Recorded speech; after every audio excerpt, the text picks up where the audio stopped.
हाय, आज की वीडियो का टॉपिक है average a function in Excel.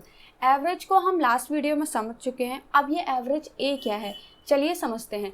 Average और एवरेज ए दोनों ही अर्थमेटिक मीन यानी कि एवरेज निकालने के लिए यूज़ किया जाता है। तो अब सवाल ये आता है कि जब दोनों ही हम एवरेज फाइंड आउट करने के लिए यूज़ करते हैं तो दो सेपरेट फार्मूलाज क्यों हैं, हम एक ही फार्मूला के थ्रू क्यों नहीं निकाल सकते हैं। तो चलिए थोड़ा डिटेल में समझते हैं। सबसे पहले अगर हम सिंटैक्स की बात करते हैं तो एवरेज ए और एवरेज दोनों का सिंटैक्स सिमिलर है, बस एक में आपको एवरेज देना होता है और एक में आपको एवरेज ए देना होता है। फर्स्ट आर्ग्यूमेंट जो है वो मेन आर्ग्यूमेंट होता है और सेकंड आर्ग्यूमेंट ऑप्शनल होता है। ये तो बिल्कुल सिमिलर है। अब दोनों के बीच में थोड़ा सा डिफरेंस को समझते हैं। दोनों ही एवरेज निकालते हैं बट एक छोटा सा डिफरेंस है। वो क्या है? एवरेज के केस में हमारे पास जो डेटा होता था वो सिर्फ नंबर फॉर्मेट में होता था। मतलब कोई भी डेटा जब हमारे पास नंबर फॉर्मेट में प्रेजेंट है और उनका हमें एवरेज निकालना है तो हम एवरेज यूज़ करते हैं। बट जब कोई डेटा जिसके अंदर हमारे पास नंबर भी हैं, स्ट्रिंग कैरेक्टर्स भी हैं, बूलियन कैरेक्टर्स भी हैं, तो हम क्या करेंगे? एवरेज ए का यूज़ करेंगे।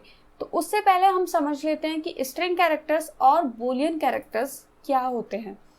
स्ट्रिंग कैरेक्टर्स मतलब जो भी डेटा हमारा टेक्स्ट फॉर्मेट में है, मतलब कोई भी ऐसा डेटा जिसका फॉर्मेट टेक्स्ट है उसको हम स्ट्रिंग के अंदर काउंट करेंगे। जैसे ये हमारे पास नंबर है 25, डिस्प्ले एज अ नंबर हो रहा है बट इसका जो टाइप है वो टेक्स्ट है, तो ये स्ट्रिंग में काउंट होगा। एप्पल ये तो ऑलरेडी एक टेक्स्ट है ही, तो ये भी स्ट्रिंग में काउंट होगा। उसके बाद अब बूलियन कैरेक्टर्स के अंदर आते हैं। बूलियन के अंदर हमारे पास लॉजिकल कंडीशंस के कैरेक्टर्स आते हैं और लॉजिकल कंडीशंस में आपको पता है कि दो ही कंडीशन होती है, first true and second false. तो जो ट्रू और फॉल्स वाले कैरेक्टर्स होते हैं वो हमारे बूलियन कैरेक्टर्स होते हैं, जिसमें ट्रू को एज अ 1 काउंट किया जाता है और फॉल्स को एज अ 0 काउंट किया जाता है। ओके, और टेक्स्ट को भी हम 0 काउंट करते हैं। तो रूल आपको याद रखना होगा एवरेज ए के लिए कि नंबर जो हैं उनको तो एज इट इज़ काउंट किया जाएगा जैसे ही नंबर हैं। टेक्स्ट फॉर्मेट में अगर कोई भी डेटा है तो उसको 0 काउंट किया जाएगा। ओके, नंबर को फिर एज इट इज़ ही काउंट किया जाएगा। ट्रू को 1 में काउंट किया जाएगा और फॉल्स को 0 में काउंट किया जाएगा।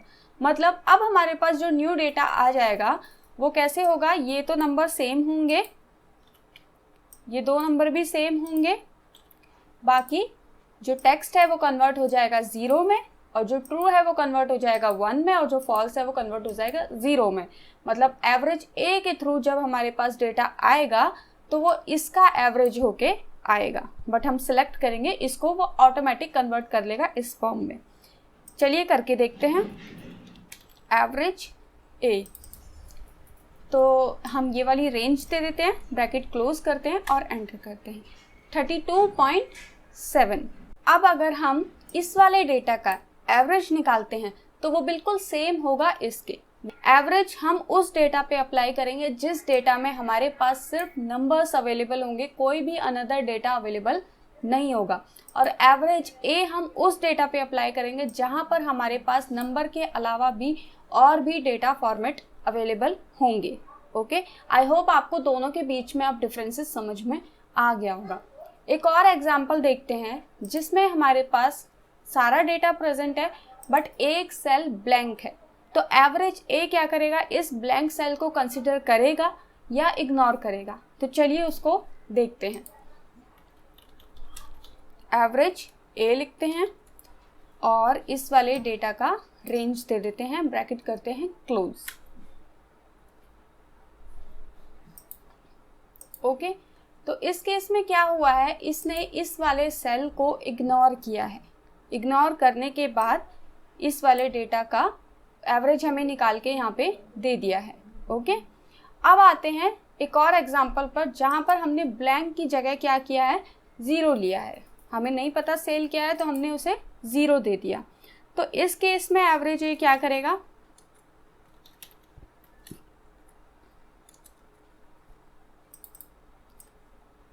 ब्रैकेट क्लोज और एंटर करते हैं। तो इस केस में एवरेज डिफरेंट आया है। अब यहाँ पर हुआ क्या है? जब हम किसी भी सेल में डेटा नहीं देते हैं, मतलब सेल को ब्लैंक छोड़ते हैं, तो एवरेज ए उसे इग्नोर कर देता है, उसको लेता ही नहीं है। तो अब जो ये एवरेज काउंट हुआ है वो सिर्फ इन 3 और ये वाला 4, इन 4 सेल्स को मिला के एवरेज फाइंड आउट हुआ है, इसको उसने टोटली इग्नोर किया है। बट जब हम उसी ब्लैंक सेल में 0 दे देते हैं तो वो 0 को इग्नोर नहीं करता है, 0 को ऐड करता है। इसीलिए इस एवरेज में और इस एवरेज में आपको डिफरेंस देखने को मिला है। अब अगर एक और क्वेश्चन है आपके लिए कि अगर हमारे पास ये डेटा है और ये डेटा टाइप भी हमें नहीं निकालना है, ये वाला सेल भी हमारे पास प्रेजेंट नहीं है, सिर्फ हमारे पास ये वाला डेटा है और हमें ये बोला जाता है कि आपको सिर्फ नंबर पिक करने हैं और स्ट्रिंग कैरेक्टर्स और बूलियन कैरेक्टर्स को पिक नहीं करना है, तो आप कैसे करेंगे? ये काम आप एवरेज ए के थ्रू नहीं कर सकते, क्योंकि एवरेज ए सारे कैरेक्टर्स को लेगा नंबर्स के अलावा भी। बट अगर सिर्फ आपको नंबर्स को लेना है तो आप कैसे करेंगे? तो आप सेम डेटा पे एवरेज फंक्शन को अप्लाई कर सकते हैं, और उस फंक्शन को कैसे अप्लाई करते हैं, क्या यूज़ होता है एवरेज का, वो अगर जानना चाहते हैं तो इस वीडियो पे क्लिक कीजिए। And I will see you on my next one. Thank you so much, bye bye.